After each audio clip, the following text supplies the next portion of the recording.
No vídeo de hoje vamos trazer a análise das ações da Unipar, negociada na B3 com código UNIP6. Vamos analisar os seus principais indicadores, verificar questões como a sua dívida, o seu pagamento de dividendos e também comentar um pouco aí sobre a proposta de aquisição da Unipar de parcela da Braskem, em processo aí de venda de participação por parte da Odebrecht, agora chamada Novonor, e a Petrobras, que são os atuais donos da Braskem. Se o vídeo ajudar em seus estudos, fique à vontade para curtir, compartilhar e se inscrever em nosso canal.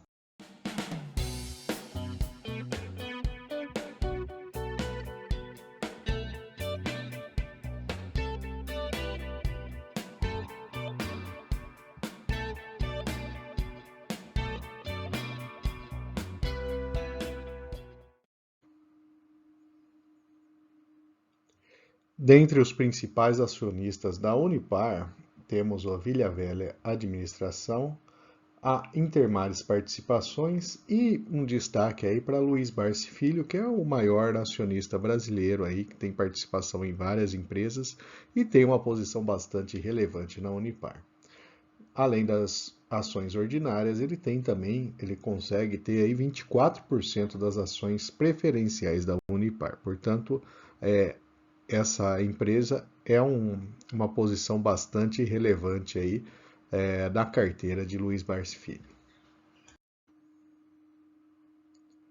Vamos falar agora dos dados financeiros da empresa. A gente observa aí que as últimas receitas líquidas nos últimos 6 anos apresentou um crescimento bastante significativo, mais do que dobrando, saindo do patamar de 3 indo para 7 bilhões de reais. Até 2021 temos um acompanhamento tanto do lucro como EBITDA, mas 22, apesar da receita ter aumentado, a gente percebe uma queda no lucro, principalmente aí por conta dos custos de insumos. Os resultados trimestrais também apontam uma situação semelhante, sendo que no primeiro trimestre de 2023, apesar da receita estar em um bom patamar e o lucro também, a gente já percebe um desaquecimento ali e uma queda ligeira aí, tanto da receita quanto do lucro da empresa. Analisando agora as participações nos resultados, a gente tem 43% da receita recente da empresa vindo da área de soda cáustica, 40% na produção de PVC e 15,8% em cloro e derivados. Portanto, essa distribuição são os principais produtos da empresa. Em termos de dividendos, tivemos aí o ano de 21, 22 um pagamento bastante relevante de dividendos por ação, que refletiu aí valores bastante altos de dividend yield. Mas como podemos perceber, não é o normal da empresa, né? Apesar de 17 e 18 ter tido bons anos também, né? Tivemos aí vários anos no histórico aí dos últimos 10 anos em que tivemos aí um pagamento de dividendos bem mais modesto. E isso se deve principalmente aí ao fato de o produto da empresa, né, ele tem um mercado aí bastante cíclico, né? É assim como várias empresas que produzem commodities. Na questão de dívida, a gente tem aí um patamar de dívida bruta bastante confortável para a empresa e dívida líquida praticamente aí no patamar 0 a 0. Então, assim, apesar de ter saído de uma situação de dívida líquida negativa em 21 e 22 e ter caminhado para o 0 a 0, a gente pode dizer que a situação financeira da empresa é bastante cômoda e tem aí uma condição de caixa bastante sólida. Além do crescimento da receita que a gente teve nos últimos anos, a gente percebe que isso se refletiu também no crescimento do valor patrimonial da empresa, como podemos observar nesse outro gráfico.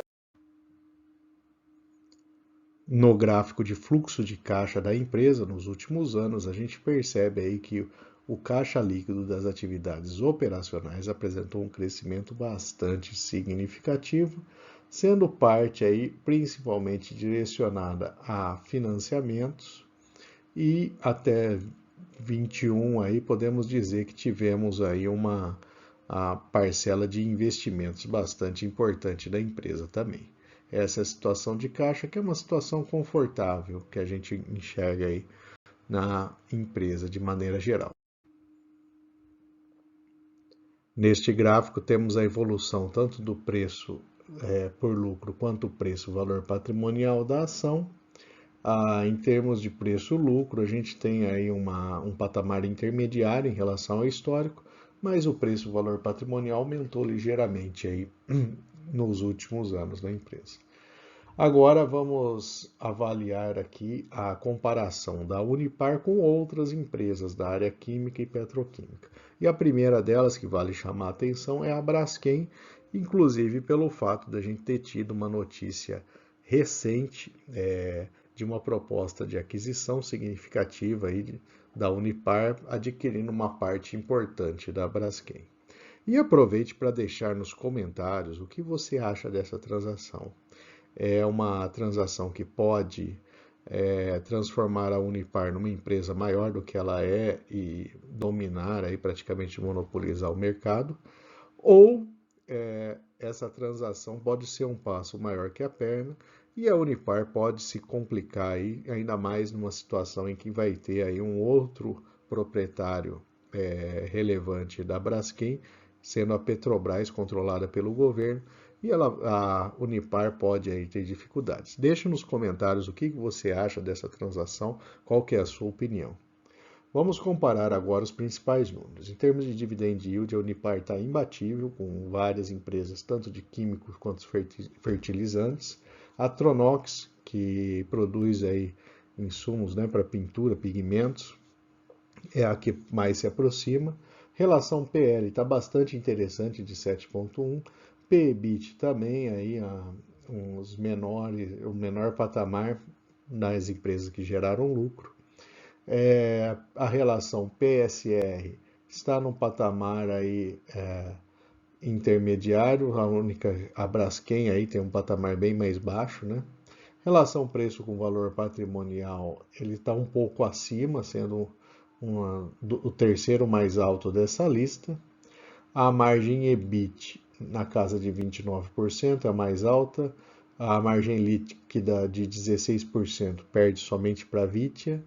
E o ROI da Unipar, ele é o mais alto dessa lista toda. Então essa é uma visão geral de como estão os principais indicadores da Unipar em relação a outras empresas do setor no Brasil. Só lembrando que de setor eu estou entendendo como químicos e fertilizantes. De fato, a Unipar, em termos de produção no Brasil, ela é uma das poucas aí que produzem cloro e derivados aí. A cotação da ação ela já teve num patamar mais alto, aí, passando de R$100, e agora recentemente ela está numa faixa mais intermediária. Mas a gente observa aí que o crescimento da cotação da ação foi bastante significativo. E ela está sendo negociada aí bastante próxima ao valor intrínseco calculado pela fórmula de Graham.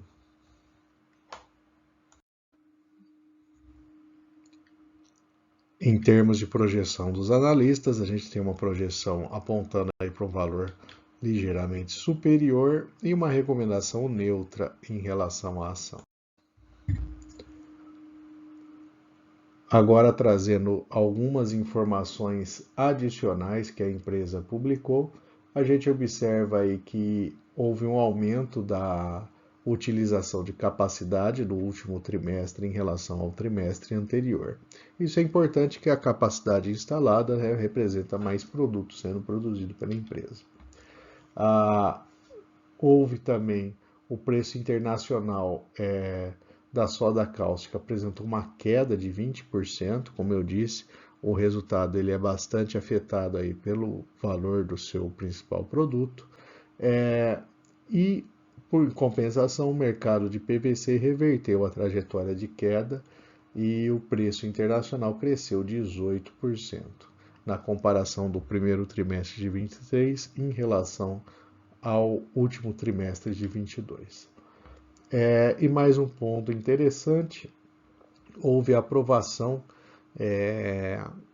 por parte da ABNT, né, para a execução de projetos e paredes estruturais construídas por painéis de PVC preenchidos com concreto. Dessa forma, a empresa consegue aí dar novas destinações ao seu produto, né, e criar e gerar um mercado que pode absorver parte da sua produção.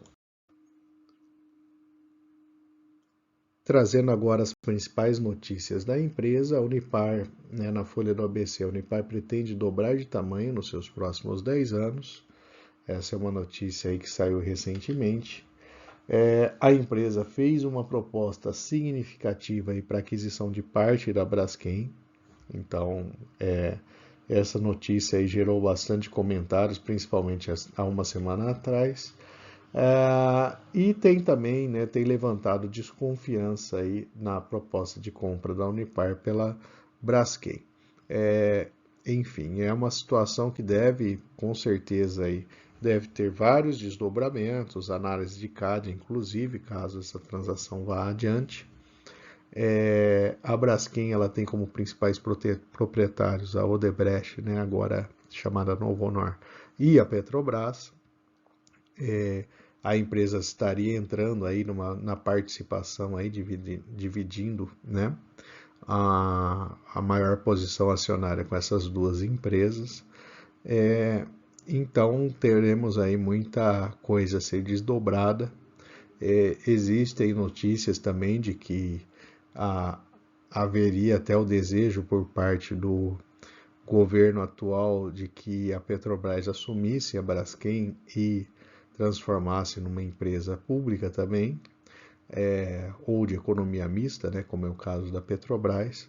Então temos aí um imbróglio bastante grande, difícil a gente determinar o que pode acontecer dentro desse processo, mas resta acompanhar aí a evolução e ver se de fato a Unipar vai entrar nesse negócio ou não.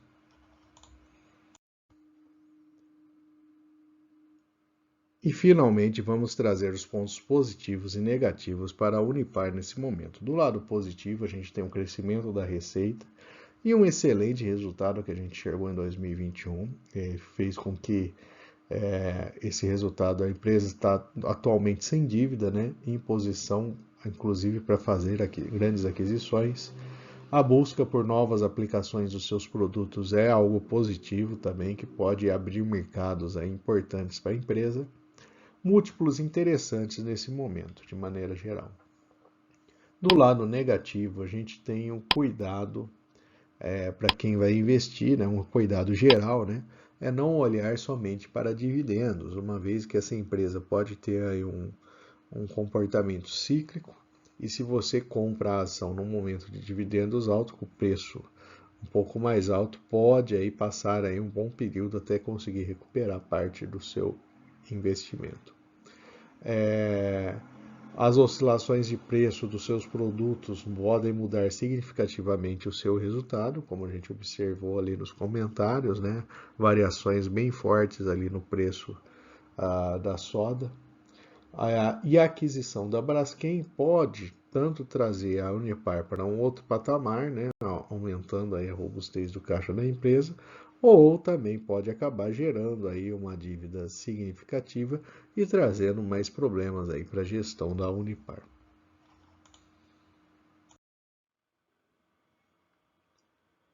E se o conteúdo apresentado no vídeo trouxe alguma informação adicional, te ajudou em seus estudos, fique à vontade para compartilhar o vídeo e curtir. E se não for inscrito ainda, tem vários outros vídeos no canal e verifique ali, com certeza irá encontrar algo interessante. E fique à vontade para se inscrever no nosso canal.